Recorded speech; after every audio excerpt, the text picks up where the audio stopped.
지금 보니까 9시 50분부터 10시 한 10분 정도까지 한 20분 정도 이렇게 여기서 뵐 수 있는 것 같습니다. 갑자기 카메라를 막 큰 걸 들고 찍으시면 갑자기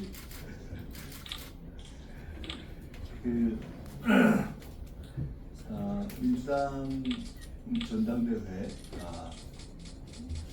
이번 주부터 사실상 본격적인 본선이 시작됐다고 할 수 있겠습니다. 지난주에 이제 예선이 끝났고 이번 주부터 이제 본선이 시작되고 이번 주말부터는 첫 충청권 이번 주말부터 충청권의 경선도 시작돼서 대한민국의 중원이고 중심이기도 한 충청권에서 대한민국의 집권당인 민주당의 첫 전대에 문이 열린다 하는 큰 의미가 있는 것 같습니다.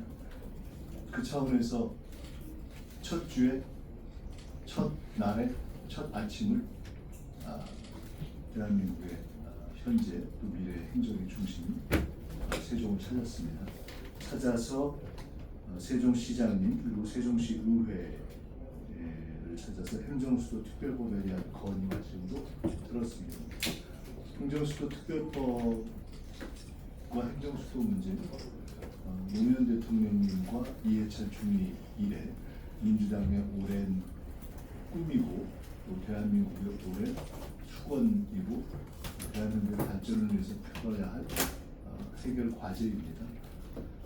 제가 총리로 있을 때 이렇게 정부에서 만든 자료들을 제가 좀 확인해 보니까 우리가 50대 과제, 100대 과제 이런 것들을 만들면 사실 그 과제 1번에 행정수도 건설이 들어 있습니다. 그런데 우리가 워낙 내란 극복과 경제의 정상화, 회복, 도약 이런 것들을 집중을 하면서 행정수도 관련한 실제 관련한 일들을 추진하는 데 진도는 그렇게 많이 나가진 않았습니다. 그렇지만은 아시다시피 대통령님께서 이 행정수도 문제가 개헌과 연동되어 있는 문제라는 것 때문에 이것을 추진하는 데 있어서 신중함이 있었지만 저희가 오부여인들과의 간담회를 할 때 헌재 소장님을 포함한 자리에서 저희가 행정수도 문제를 논의한 적도 있고요. 제가 같이 있었고 그리고 대통령님께서 행정수도의 매우 중요한 구성 요소가 국회와 이제 대통령실의 문제가 있는데 대통령실을 우선 이전하고 국회를 이제 설계 정리를 해서 추진하는 것으로 되어 있는데 대통령실을 이전하기 위한 준비로서의 설계뿐만 아니라 마무리를 대통령 우리 이재명 대통령이 임기 중에 반드시 하겠다는 의지를 몇 차례 밝히셨고 그뿐만 아니라 대통령실이 100년을 가야 될 그러한 어떤 건축물인데 이게 현재 임기의 대통령으로서 그것을 다 결정하는 과정에 책임지는 것이 굉장히 신중하고 조심스럽다라는 말씀으로 국민적인 지혜가 담겼으면 좋겠다. 또 세계가 이렇게 감동할 만한 한국적인 연수도 세계적인 건축의 지혜가 담겼으면 좋겠다는 말씀을 하시는 것을 여러 차례 직접 들었습니다. 그만큼 그 문제에 대해서 중하게 생각하고 계신 것을 제가 잘 알고 있어서 그 문제도 그렇고 국회 이전 문제에 대해서는 사실은 오늘 시와 시의회에서 의원님들도 많이 말씀 주셨는데 제가 국회 전면 이전 문제라는 원래 제가 그런 입장을 갖는 것이 특별히 중요한 이유는 제가 국회가 속해 있는 여의도를 지역구를 가지고 있는 국회의원입니다. 근데 벌써 몇 년 전부터 제가 여의 세종 비전 포럼이라는 것을 제기해서 세종에 있는 국회의원들과 함께 국회에서 포럼을 하기로 했었습니다.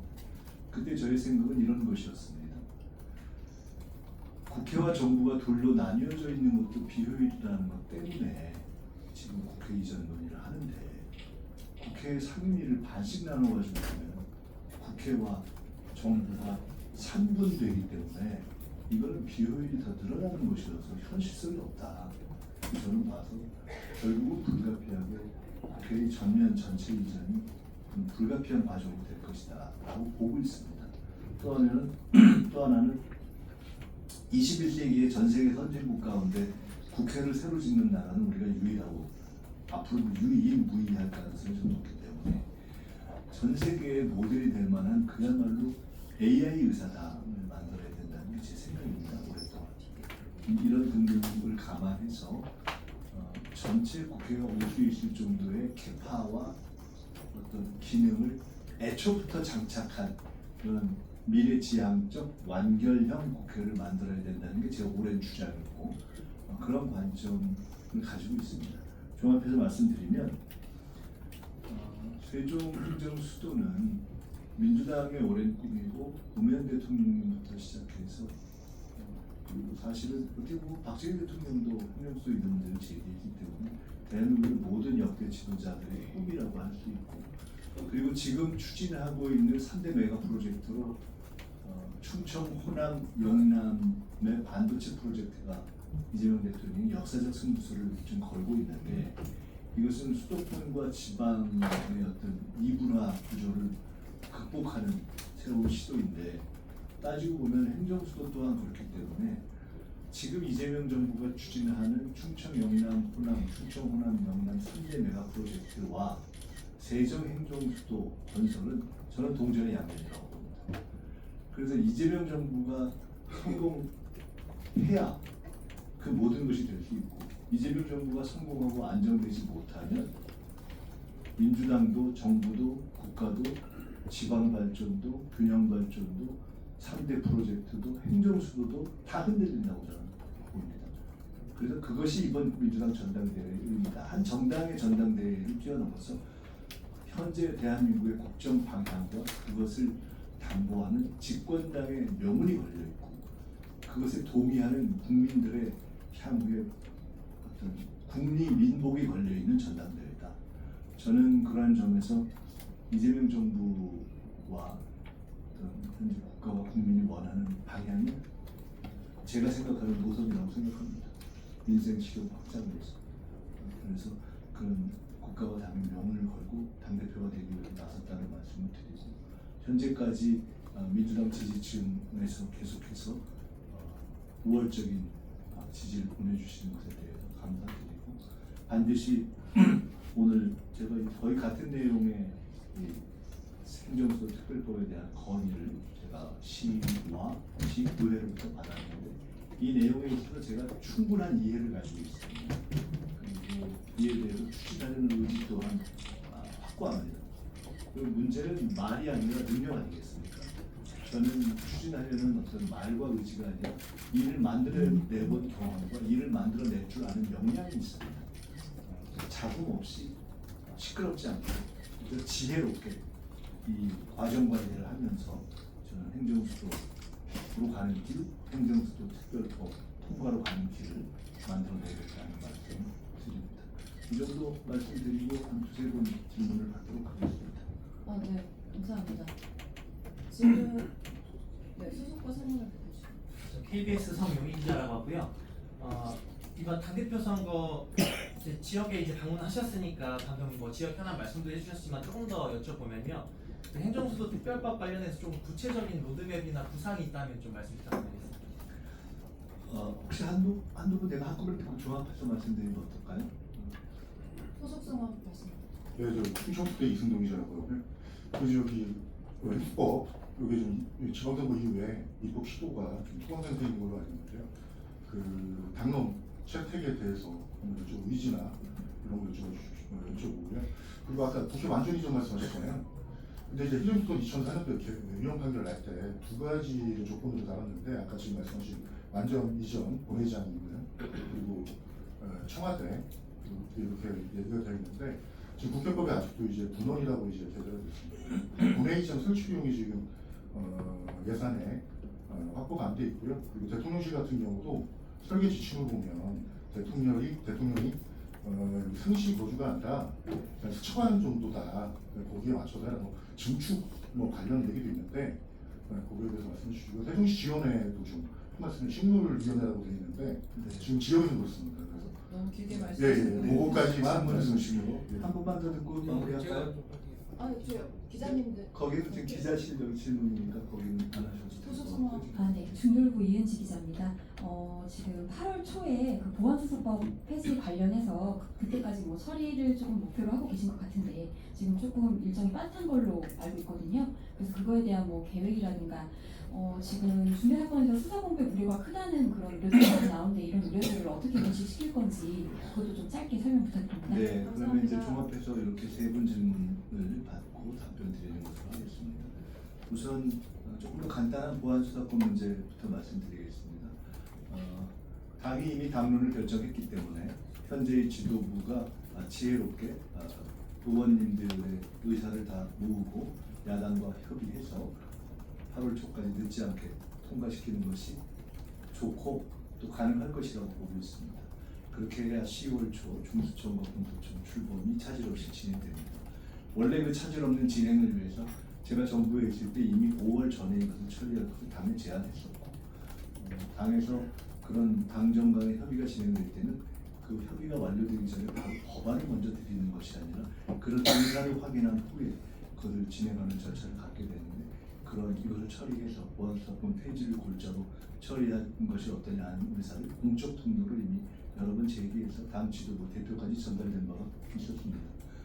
그럼에도 불구하고 이것이 조금 늦어져 왔는데 이번에 다 잘 마무리돼서 매우 다행이라고 생각하고 있고요. 이미 대통령님께서도 수사기소 분리를 전제로 보안수사권이 폐지될 경우에 제기되는 여러 우려에 대해서 충분한 수기와 또 보완책이 필요하다는 말씀을 해 오셨습니다. 그렇지만 보안수사권이 폐지된 이유는 또 제가 총리 당시에 정부의 입장을 보안수사권 폐지로 정리한 이유는 국가에서 가장 중요한 병, 시, 신, 즉 안보, 산업, 신뢰 중에 가장 중요한 것이 신뢰라는 것이 복음의 가르침입니다. 검찰이 스스로 신뢰를 무너뜨렸기 때문에 이것은 수사기소 분리의 과정에서 거칠 수밖에 없는 과정이다. 이것은 보안수사권 폐지는 신뢰를 스스로 무너뜨린 검찰에 있어서 불가피하게 자초한 과정이기 때문에 우리로서는 검찰개혁에 대한 국민적 요구를 담으면서 여러 가지 문제를 해결해 갈 수밖에 없다. 그래서 보안수사권 폐지를 기초로 해서 어떻게 다른 그 후에 보완책을 만들어 갈 것인가에 대해서는 이미 정부에서도 많은 보완책을 추적한 바가 있고 여러 전문가들의 얘기 나온 바가 있고 당에서도 현재 그런 것을 감안해서 대안을 만들어주고 있는 것을 알기 때문에 그렇게 진행을 해가게 될 것이라고 보고 있습니다. 이에 대해서는 현 지도부의 과제이기 때문에 8월 17일 새 지도부가 출범하기 전에 현 한명도 원내 중심의 지도부가 처리할 것으로 보고 있습니다. 세종특별법에 관해서 몇 가지 말씀드리겠습니다. 첫째로 세종특별법과 행정수도는 현재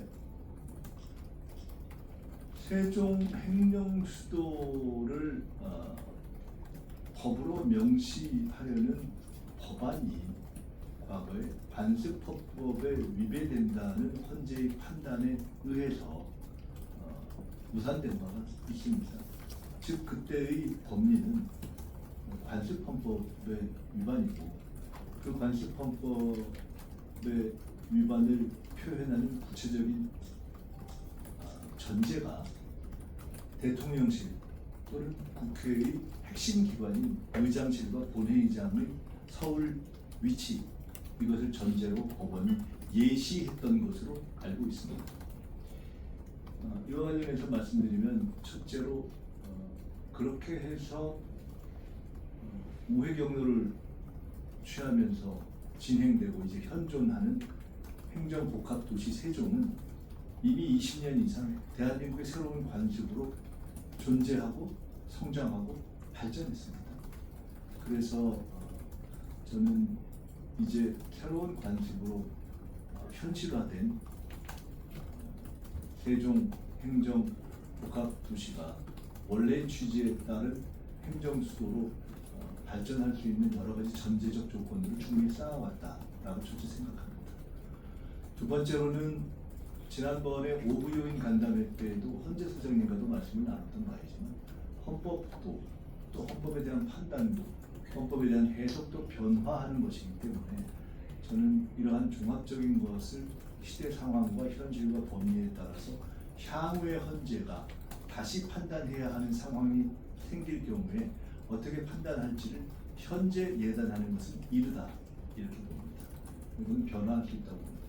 세 번째로 그러면 현재 어떻게 할 것인가의 문제입니다. 현재로서 저는 우리 정부와 또 국민들의 뜻에 따라서 행정 수도로서의 완성을 위해서 해야 할 일을 차근차근 쌓아가는 일이라고 봅니다. 근데 이때 중요한 것이 있습니다. 행정 수도로서 완성적 형태가 필요한 때가 올 수 있는데 현재 그 제도적인 인증이 안 됐다는 것 때문에 그 준비를 미흡하게 하면 나중에 큰 문제가 될 것입니다. 예를 들어서 국회가 전체로 옮겨져 와야 될 가능성이 실제로 논리적으로 존재하는데 현재 아직 그것이 법리적으로 해결 안 됐다고 해서 국회를 반쪽만 수용할 수 있는 국회를 짓는 것이 과연 지혜로운가? 적절치 않다고 생각합니다. 그런 것 때문에 저는 개인적으로 세종에 지어진 국회는 전체 국회를 포괄할 수 있고 또 한 번에 본회의를 하더라도 다 제대로 할 수 있고 필요에 따라서 모든 상임위가 근무할 수 있는 국회 체제로 가고 나아가서 21세기에 만들어지는 유일한 선진국의 새로운 국회의사당이기 때문에 전 세계 최고 수준의 의사당으로 AI 의사당으로 만드는 것이 필요하고 불가피하고 그 국가적으로 반드시 필요한 일이다. 국가적인 자산과 자랑이 될 것이다 이렇게 봅니다. 따라서 일단 준비 과정에 있어서는 그러한 준비를 하는 것이 당연히 필요하다 이렇게 봅니다. 그 다음에는 그러면 현재 시점에 존재하는 과거 헌재 판결의 문제와 현재의 법의 미비 문제를 어떻게 할 것인가 저는 그걸 노력해가면 되는 문제라고 봅니다. 이에 대해서 여러 가지 해석이 있다고 봅니다. 20년 전에 헌재 판결이 있는데 앞으로 우리가 행정수도 특별법을 추진하고 통과하는 것이 그 시점에서의 헌재 판결이 기속되는가 하는 부분에 대한 여러 가지 법적 판단이 제기될 수 있다고 봅니다. 어떤 분들은 그렇기 때문에 그런 법을 추진도 하면 안 된다고 보고 어떤 분들은 현재 가능한 수준에서 통과하고 혹시 그것이 다시 문제 제기될 경우에 헌재의 추후의 판결을 받으면 되는 것이 아니냐라고 보는 분도 있고 또는 그런 것들을 종합해서 차라리 선제적으로 이 문제를 검토한 후에 내지는 아예 개헌을 통해서 이런 법적 시비를 없애놓고 시작하는 것이 좋지 않느냐는 서너 가지의 의견의 어떤 편차가 있다고 봅니다. 이 중에서 어떤 것이 가장 바람직한 것인가에 대해서 저는 충분히 국민적 공론화와 의회 내 수기를 통해서 진행을 해가겠습니다. 저는 기본적으로 이재명 대통령님처럼 포지티브 정치인입니다. 그리고 이해찬 전 총리님처럼 정책형 정치인입니다. 그리고 기본적으로 일을 말만 하고 주장하는 것이 아니라 성과를 만들어내는 정치인입니다. 그렇기 때문에 행정수도 검찰개혁의 문제를 실질적인 개혁의 성과로 일관되게 수기의 과정을 거쳐서 지금까지 진행해서 성과가 나오는 과정까지를 함께 했듯이 행정수도 특별법의 문제도 말로만 하는 것이 아니라 실제 진행돼서 성과가 날 수 있도록 그 과정 관리를 철저하게 해내고 지혜롭게 그 방향을 풀어가는 그런 당대표가 되겠다는 말씀을 드립니다.